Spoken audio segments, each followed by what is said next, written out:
De retour à votre émission favorite, Tout savoir. On parle maintenant de marketing digital avec notre experte Grace Boussanga. Et aujourd'hui, on veut vous partager des tendances de marketing digital à suivre pour la rentrée 2023. La rentrée, c'est une période d'effervescence. Hein? Tout le monde veut faire quelque chose de nouveau, Exactement. comme nous d'ailleurs. Exactement, c'est vraiment ça. C'est pour ça moi j'aime beaucoup le mois de septembre. Oui. Parce que c'est vraiment synonyme de renouveau là. Oui. Et puis comme ça, on prend toutes ces stratégies, ces conseils et astuces pour bien finir l'année. Est-ce que tu penses que toutes les entreprises, tous les entrepreneurs sont dans une période de stress quand c'est la rentrée? Oh oui, même moi là, je suis stressée là. Même toi, j'en suis sûre aussi, tu es stressée là. Donc non, c'est sûr et certain. Là. On est là, on cherche un peu à courir partout, à savoir exactement qu'est-ce qui marche ou qu'est-ce qui ne marche pas là pour être sûr que c'est bon, on est là, on respire et puis tout va bien. Alors, selon toi, à quelle période on doit se poser avant la rentrée pour se demander c'est quoi les prochaines stratégies pour mon entreprise? C'est quoi les prochaines stratégies pour mon business? Est-ce que c'est durant l'été?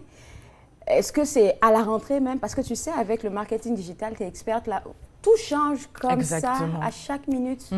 Exactement. Moi, personnellement, je pense que ça serait plus pendant l'été. L'été, c'est plus ou moins la période où tout est calme. On n'a pas forcément des clients ou autres. Donc, je pense vraiment l'été, c'est vraiment la meilleure période pour préparer la rentrée. Il y a aussi les fêtes de fin d'année qui arrivent. Oui. Donc ça, il y en a beaucoup qui l'oublient puis qui prennent assez du retard pour les préparer. Mais vraiment, pas la rentrée, l'été, c'est vraiment la meilleure période pour pouvoir se préparer. D'accord. Vu que je vais profiter de tes conseils. Première des choses que tu nous conseilles, c'est d'avoir un contenu interactif. Oui.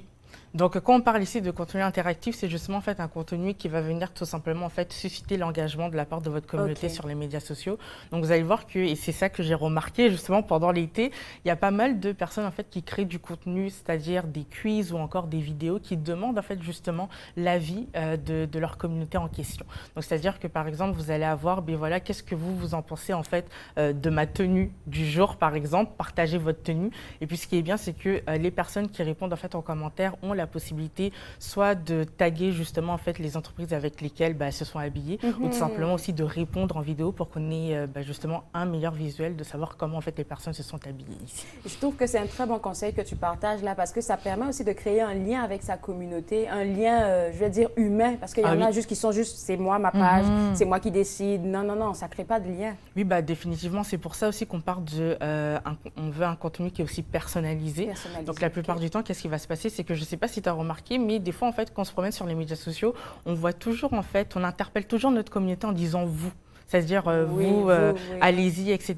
Mais en fait, au final, moi, personnellement, je me suis rendu compte, avant, c'était ça que je faisais. Mais maintenant, en fait, je tutoie ma communauté pour que, justement, en fait, cette dernière se sente engagée. C'est-à-dire, si toi, à un moment, tu es là, tu tombes sur mon contenu, tu vas te sentir directement interpellé par mon contenu et tu voudras tout simplement… En fait, exactement. Donc, ce qui fait la personne, en fait, elle se sent comme interpellée et veut tout simplement s'engager avec mon contenu en question. Et puis, une chose que tu nous conseillais dans une émission que j'animais dans le passé, tu nous disais comme ça que c'est important de diversifier notre contenu sur les différentes plateformes. Comme ce qui fonctionne sur Facebook, ça ne sera pas ce qui fonctionnera sur Instagram. Exactement. Et puis on le voit. Moi, je ne sais pas si toi, présentement, tu es encore sur Facebook. Est-ce que tu es sur Facebook? Oui, sur Facebook de temps en temps, mais je bascule vraiment beaucoup plus sur Insta dernièrement. C'est ça, exactement. Donc je pense que tout le monde est en train de faire le switch, même si on se rend compte que Facebook, en fait, c'est vraiment une plateforme avec laquelle on veut travailler, parce que c'est à partir de là qu'on peut, par exemple, planifier notre contenu ou encore faire des publicités. Donc, c'est sûr que le format que vous allez sélectionner lorsque vous allez faire en fait votre contenu doit vraiment être adapté. Donc, c'est-à-dire que voilà, là avec Instagram, on voit beaucoup en fait le format vidéo avec les réels, même chose aussi sur TikTok. On voit aussi que par exemple TikTok a fait en sorte aussi de réadapter son contenu, c'est-à-dire qu'avant, rappelle-toi qu'on parlait du TikTok, on pensait toujours en fait aux vidéos de moins d'une minute ou des vidéos drôles. Là maintenant en fait TikTok est venu et a fait en sorte d'avoir justement des vidéos qui durent maximum 10 minutes pour pouvoir en fait ici concurrencer YouTube qui lui aussi propose son format de vidéos courts avec les shorts en fait au final. En tout cas, pour plus d'infos, là, allez voir notre experte, on va vous partager toujours des petits tips. Deuxième point, l'intelligence artificielle. Bon, ça là, je vais t'entendre là-dessus. Qu'est-ce que tu en penses, toi, vraiment, avec le contenu qui doit être créé? C'est vraiment plus facile de travailler avec l'intelligence artificielle à cette heure? Honnêtement, je ne vais pas te mentir que je pense que 2023, c'est vraiment le mot-clé de 2023, c'est intelligence artificielle. Tout le monde parle d'intelligence artificielle. On l'a vu justement à Hollywood qu'il y a justement des scénaristes qui ont fait la grève parce que justement, ils ont peur que l'intelligence artificielle prenne leur poste. Donc personnellement, moi, je dirais en fait pour toute entreprise de vraiment voir l'intelligence artificielle comme une alliée en fait pour pouvoir réussir. On ne vous demande pas de faire en sorte à ce que l'intelligence artificielle travaille à votre place. J'allais en venir parce que c'est ça, on veut toujours garder ce côté humain là. Oui, c'est vrai, l'intelligence artificielle peut nous taper un texte, c'est plus n'importe quoi là, mais on veut toujours avoir cette petite touche de nous là dans ce qu'on. C'est ça, et puis ce qu'il faut comprendre, c'est que l'intelligence artificielle n'a pas votre cerveau et n'a pas votre savoir. Tout simplement. Donc vraiment, voyez comme un outil que vous pouvez tout simplement en fait, compléter avec votre cerveau. J'ai envie de dire que vous existez. C'est grâce à vous que votre entreprise existe. Ce n'est pas grâce à l'intelligence artificielle. Donc c'est sûr que l'intelligence artificielle, comme j'ai dit, vraiment plus le voir comme une alliée que de voir en fait cet outil comme quelque chose qui va vous faire peur. Autre chose, expérience utilisateur améliorée. Qu'est-ce que tu entends par ça, une expérience utilisateur améliorée, c'est parce qu'en fait, je me suis rendu compte qu'il y a beaucoup de personnes qui négligent leur site internet. Donc, c'est-à-dire que quand vous allez faire un tour en fait sur le site internet, vous allez voir des fois la page elle va être lente. Vous allez voir aussi que l'écriture va pas être forcément intéressante. Vous allez aussi voir que par exemple, si vous regardez le contenu sur votre ordinateur et que vous regardez le site internet sur votre téléphone, ça a complètement rien à voir. Les personnes justement en fait, la première chose, et je pense que c'est toi aussi, si tu visites un site internet, si la page prend moins de 3 secondes, voire je suis gentille, moins de 5 secondes, tu quittes et tu vas chercher en fait un autre site. Tu as tellement raison. Hier soir, ça m'est arrivé, je cherchais une info pour une activité, là, ça traînait, j'étais comme, ok, je pense à c'est ça exactement, next, c'est-à-dire on ouvre un nouvel onglet, on ouvre une nouvelle page Google pour faire une nouvelle recherche. Donc l'objectif vraiment de en fait, miser sur l'expérience utilisateur, ça va vous permettre, vous, en fait, de garder vos visiteurs sur votre site internet et donc tout simplement essayer d'améliorer leur expérience pour qu'ils puissent passer à l'action, c'est-à-dire acheter un de vos produits ou services ou tout simplement compléter un formulaire ici. Et là, je vais faire un roulement de tambour et demander à toutes les entreprises, à tous les entrepreneurs d'écouter cette astuce-là, le contenu vidéo. Ça commence à prendre beaucoup plus de place. C'est vrai que les gens lisent toujours des textes, mais le contenu vidéo, là... Oui, le contenu vidéo. Et puis surtout, on voit beaucoup en ce moment, il y a pas mal d'entreprises qui font beaucoup de vidéos en direct. Ben oui. Et c'est quelque chose que je vous encourage à faire. Si vous êtes une entreprise, de vraiment faire en fait, des vidéos en direct. Vous allez voir, encore une fois, ça permet ici d'interagir directement avec votre communauté. Mais surtout aussi, ce qui est intéressant avec la vidéo en direct, c'est que vous, ça va vous permettre en fait, de vous positionner en fait, en tant qu'expert dans votre domaine. Donc je trouve que c'est quelque chose qui est très important et intéressant parce que vous allez voir que quand vous faites une vidéo en direct, c'est pas une vidéo, tu sais, par exemple, qu'on est là, on se filme sur YouTube, on a déjà notre texte qui est plus ou moins préparé. Là, en fait, il y a des personnes qui vont venir, qui vont laisser des commentaires, qui vont poser des questions, en fait, mais bien sûr pour avoir des réponses, mais surtout aussi pour voir si oui ou non on connaît notre matière. Donc, s'il vous plaît, je vous en supplie, faites des vidéos en direct. Autre chose aussi, c'est la spontanéité. Moi, j'ai vu qu'il fonctionne beaucoup dans le contenu vidéo. Par exemple, de voir vous qui rentrez dans votre bureau, qui parlez à vos collaborateurs, je sais pas, moi, voir un peu votre routine du matin.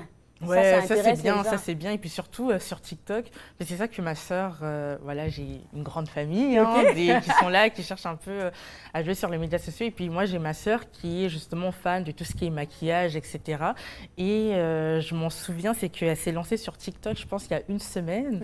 Et en 24 heures, est-ce que vous me croyez si je vous dis, elle a eu 50 abonnés sur sa page TikTok. Juste parce qu'elle a posté des vidéos. Donc, pour vous montrer en fait le pouvoir de la vidéo. Et en plus, ce qui est intéressant, c'est qu'elle est là, elle est juste assise et elle fait son maquillage. En même temps, en fait, elle parle de la vie ou de différents aspects comme ça. Et on le voit que justement, en fait, il y a différents domaines qui sont intéressants. On voit de l'histoire, on voit aussi de la géographie. On voit aussi des fois, il y a des chaînes qui vous permettent ici de tester votre culture générale. Donc, vraiment, en fait, peu importe le sujet de discussion que vous avez en fait vraiment votre place pour créer en fait le contenu vidéo que vous désirez. J'adore ce que tu viens de dire là et puis je vais bifurquer directement au prochain point, c'est le format podcast aussi qui prend de la place, podcast, contenu audio, puis même des gens qui font des vidéos sur YouTube, là ils vont le remettre en podcast pour que ce soit accessible à beaucoup plus de monde.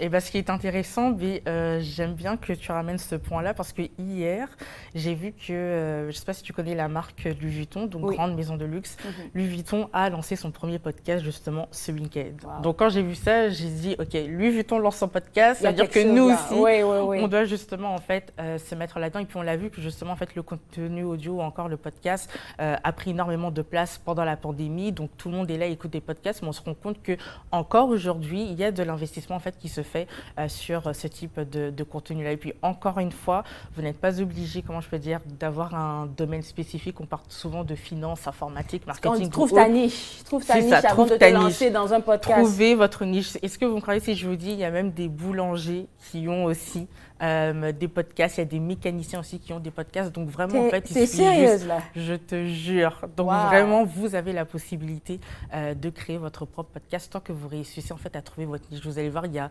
plein de sujets qui sont là. On part de la rentrée, il y a des podcasts pour les mamans, qu'elles soient monoparentales ou en couple. Il y a aussi des podcasts justement qui vous invitent à comment gérer vos finances ou encore des podcasts qui vous invitent à tout simplement comment ranger en fait votre intérieur. Donc il y a vraiment tout type de podcasts et tout type de sujets ici. Tout ça pour dire qu'il y a de la place pour tout le monde. C'est ça.